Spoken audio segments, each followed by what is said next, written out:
महाराष्ट्र में एकनाथ शिंदे इस समय मुख्यमंत्री हैं, लेकिन अभी मामला कोर्ट में है और सुप्रीम कोर्ट के इस मामले में अभी तक आपको बता दें 11 जुलाई को पहली तारीख लगी थी, लेकिन 11 जुलाई को एकनाथ शिंदे गुट को राहत मिली क्योंकि 11 जुलाई को सुप्रीम कोर्ट ने सुनने के लिए केस को मना कर दिया और अगली तारीख रख दी गई थी। इसमें यह कहा गया था कि एक बेंच का निर्माण करना इस केस में जरूरी है, तो एक खंडपीठ बनाई जाएगी और तब सुनवाई होगी।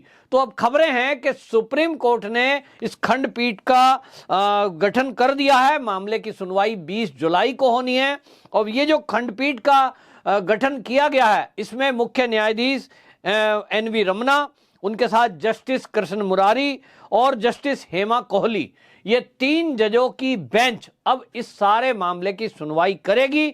असल में ये स्थिति उस समय पनपी जब उद्धव ठाकरे से एक गुट एकनाथ शिंदे के साथ अलग हो गया और उन्होंने कहा कि हमें शिवसेना के सरकार में नहीं रहना है और हम इस सरकार से अलग जा रहे हैं, हमारी विचारधारा से सरकार अलग है। और विधायकों ने यह कहा कि हम उद्धव ठाकरे के साथ नहीं रहना चाहते, हम असहमत हैं। इसको लेकर के ये शिवसेना की तरफ से एक व्हिप जारी किया गया और ये कहा गया कि ये जो विधायक हैं ये हमारी मर्जी के विरुद्ध जो गए हैं, ऐसे 16 विधायकों को व्हिप का उल्लंघन करने के मामले में अयोग्य घोषित कर दिया जाए। ये पार्टी छोड़ करके गए हैं, दल बदल कानून के तहत इन पर कार्रवाई की जाए, इस तरह की बातें की गई थी। मामला सुप्रीम कोर्ट में पहुंचा। अब सुप्रीम कोर्ट में जब यह मामला पहुंचा था तो एकनाथ शिंदे गुट ने भी व्हिप जारी किया था जब बहुमत सिद्ध करना था और विधानसभा के अध्यक्ष का चुनाव था। तो उस समय जो उद्धव ठाकरे के 7 विधायक थे उन लोगों ने एकनाथ शिंदे गुट के जो विधानसभा अध्यक्ष थे उनके स्पीकर के कहने से वोट नहीं डाला। तो दोनों तरफ से जब मामला उलझा तो इसमें विधानसभा के जो सचिव हैं वो सचिव सामने आए और सचिव ने भी, जो विधानमंडल के जो सचिव है राजेंद्र भागवत, इन्होंने बाकायदा क्या किया कि दोनों पक्ष के विधायकों को कारण बताओ नोटिस जारी कर दिया। कारण बताओ नोटिस 53 MLA को किया कि आप कारण बताइए कि एक कह रहा है मैं हूं पावर में, दूसरा कह रहा है मैं हूं पावर में, और आप ये बताइए कि आप किसके साथ हैं और क्यों आप ऐसे छोड़ करके गए हैं, आपने व्हिप का उल्लंघन क्यों किया है। तो व्हिप के उल्लंघन करने में आरोप दोनों पक्ष से लगे, एकनाथ शिंदे गुट की तरफ से भी और उद्धव ठाकरे गुट की तरफ से भी। सुप्रीम कोर्ट को अब यह कहना है, यह तय करना है कि जिस तरह से उद्धव ठाकरे सवाल उठा रहे हैं 16 विधायकों पर और वो कह रहे हैं कि इनकी मान्यता रद्द हो, तो मामला केवल इतना है कि क्या कोई अल्पमत की सरकार या जिस विधानसभा स्पीकर के खिलाफ अविश्वास प्रस्ताव आ चुका हो, क्योंकि एकनाथ शिंदे की तरफ से अविश्वास प्रस्ताव पारित किया जा चुका था, यानी दिया जा चुका था नोटिस, और उन्होंने कहा था कि हम आपके साथ नहीं हैं। तो इसका मतलब यह हुआ कि केवल 15-16 विधायक ये बचे थे उद्धव ठाकरे के पास और पहले ही दिन से एकनाथ शिंदे ये दावा कर रहे हैं। पहले दिन तो उन्होंने 37 विधायकों का किया और अब 40 विधायकों की संख्या का वो दावा कर रहे हैं। तो उस समय 37 विधायक उनके साथ थे और उसका बाकायदा नाम, जो विधायकों की लिस्ट है, वो सुप्रीम कोर्ट में उन्होंने जमा कराई है।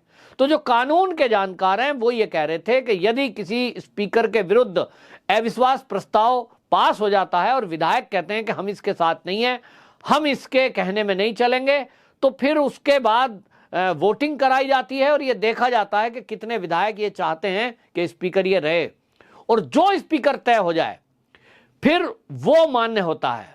लेकिन अब सवाल उठ गया कि ये जो अविश्वास की प्रक्रिया है, ये जो दल बदल कानून है, ये कब कब लागू होता है, कब कब नहीं, इसके फैसले को लेकर के सुप्रीम कोर्ट में ये दोनों गुट पहुंचे हैं।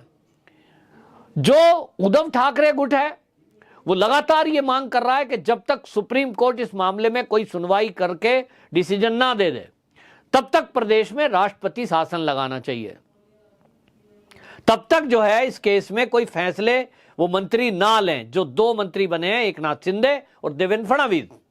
लेकिन सवाल ये है कि ये अगर आप कह रहे हैं तो फिर सुप्रीम कोर्ट को यह आदेश देना चाहिए कि कोई फैसले नहीं लेंगे, कोई सरकार नहीं बनेगी, कोई शपथ ग्रहण नहीं होगा। सुप्रीम कोर्ट ने ऐसा रोक नहीं लगाई है। तब फिर चाहे उनके वकील हों, कपिल सिब्बल बात कर रहे हैं, चाहे जो है ये कपिल सिब्बल बात कर रहे हैं, वो भी इस तरह की, क्योंकि सुप्रीम कोर्ट के वकील रहे हैं वो ये कह रहे हैं कि राष्ट्रपति शासन लगाया जाना चाहिए। संजय राउत राष्ट्रपति शासन लगाने की बात कर रहे हैं। तो राष्ट्रपति शासन लगाने की जरूरत क्या है? अब आप देख लीजिए कि सुप्रीम कोर्ट ने 20 जुलाई को सुनवाई की तारीख रखी है। 20 जुलाई को खंडपीठ इसकी सुनवाई करेगी। उम्मीद है कुछ फैसला आएगा, तो इस दिन के इंतजार करना चाहिए। अब मंत्रिमंडल के विस्तार को लेकर के भी संजय राउत ने सवाल उठाए थे।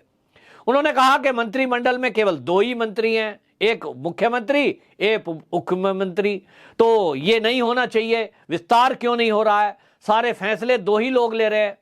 तो उसका जवाब बीजेपी ने दिया, और बीजेपी ने बाकायदा इनका जवाब देते हुए ये बता दिया कि भाई जब आपने उद्धव ठाकरे मुख्यमंत्री जब बने थे तब भी 32 दिन बाद विस्तार किया था, तो उनका जवाब उसको मिला है। लेकिन उनका मन जो है अभी वो सवाल ही उठाने में लगे हुए हैं, स्वीकार नहीं कर रहा है उनका मन किसी भी तरह से कि एकनाथ शिंदे मुख्यमंत्री बन गए, शिवसेना के ही हैं। मान लेना चाहिए। सुप्रीम कोर्ट से अगर मामला आएगा और सुप्रीम कोर्ट निर्णय देगा कि एकनाथ शिंदे जो गुट है उनके साथ जो विधायक हैं उनमें से अगर 16 विधायकों की मान्यता रद्द हो जाती है, तब वो अल्पमत में आ जाएंगे, फिर उनके ऊपर दल बदल कानून लागू होगा। तो वो जवाब उनको देना है। और जब दल बदल कानून की बात आ ही नहीं रही, अभी केवल समर्थन किया है बीजेपी ने, तो उन्होंने भी तो कोई दिमाग लगाया होगा। भाई वो एकनाथ शिंदे ये थोड़ा ही कह रहे हैं कि मैं शिवसेना छोड़ के गया हूं। ये स्थिति कब होती? ये तब होती कि एकनाथ शिंदे जी जो उद्धव ठाकरे को छोड़ के गए, 20, 30, 25, जिनकी संख्या वो 40 बता रहे हैं, मान लो 25 विधायक उद्धव ठाकरे को छोड़ के जाते और वो ये कहें कि हम शिवसेना छोड़ रहे हैं, हम एक अलग गुट बना रहे हैं और हम भारतीय जनता पार्टी को सपोर्ट कर रहे हैं, और बीजेपी का मुख्यमंत्री बन जाता देवेंद्र फडणवीस। ये हुआ दल बदल कानून कि भाई आप दल बदल कानून लगेगा क्योंकि आपने शिवसेना के चुनाव चिन्ह पर इलेक्शन लड़ा था, शिवसेना के निशान पे आप जीते थे। अब आप अलग हो रहे हो और अलग होने की कंडीशन है कि 2/3 विधायक यदि आपके साथ हैं तो कानून लागू नहीं होगा। तो सुप्रीम कोर्ट पहले यह देखेगा कि एकनाथ शिंदे जो दावा कर रहे हैं कि मेरे पास शिवसेना के 40 विधायक हैं, वो हैं भी कि नहीं, और अगर हैं तो पहली बात तो दल बदल कानून ही लागू नहीं होगा। दूसरी बात, क्या अभी तक एकनाथ शिंदे ये दावा कर रहे हैं कि वो शिवसेना छोड़ रहे हैं? तो जवाब है नहीं, वो शिवसेना नहीं छोड़ रहे हैं। तो दल बदल कानून भी क्यों लागू होगा? पार्टी नहीं छोड़ रहे। हां, आप कह रहे हो, अगर उद्धव ठाकरे कहते हैं कि इन्होंने हमारा कहना नहीं माना, ये हमारे कहने से इन्होंने ना तो विधानसभा अध्यक्ष के लिए और ना बहुमत सिद्ध में इन्होंने वोट किया, व्हीप का उल्लंघन किया है, इसलिए इनकी मान्यता रद्द कर दी जाए, वो मामला बनता है। लेकिन अब सवाल यह है कि जिसने व्हीप जारी किया उद्धव ठाकरे गुट के स्पीकर ने, वो खुद वैलिड है कि नहीं, यह सुप्रीम कोर्ट बताएगा, ये सुप्रीम कोर्ट तय करेगा। और सुप्रीम कोर्ट में जो ये मामला है ये सुनवाई के लिए गया है, लेकिन ऐसे मामले कई बार कई राज्यों में इस तरह की कंडीशन बनी है। सुप्रीम कोर्ट में केवल नंबरिंग देखी जाती है, नंबर किधर ज्यादा है, और नंबर के आधार पर आपको बताएं फैसला होता है। कानून के जानकार ये कह रहे हैं कि एकनाथ शिंदे गुट को ही विजय मिलेगी, क्योंकि उन्होंने इसमें जो कानूनी प्रक्रिया है, पहले अविश्वास प्रस्ताव वो और राज्यपाल जी को सौंपी चिट्ठी, और इस कानूनी प्रक्रिया को पूरा किया है। सबसे बड़ी बात, बीजेपी ने सपोर्ट लिया नहीं है। सबसे बड़ी बात यहां यह है कि बीजेपी ने एकनाथ शिंदे गुट से सपोर्ट लिया नहीं है खुद का मुख्यमंत्री बनाने के लिए, उनको सपोर्ट दिया है। तो उनको दल बदल करने की जरूरत ही नहीं है, नई पार्टी बनाने की जरूरत ही नहीं पड़ी। हां, सुप्रीम कोर्ट का फैसला अगर एकनाथ शिंदे के गुट फेवर में आता है, फिर अगली लड़ाई निशान की भी होगी और पार्टी के अध्यक्ष की भी होगी। तो बहुत बड़ा मामला है, और अब इसमें यह भविष्य तय होगा कि शिवसेना पर किसका कब्जा रहेगा।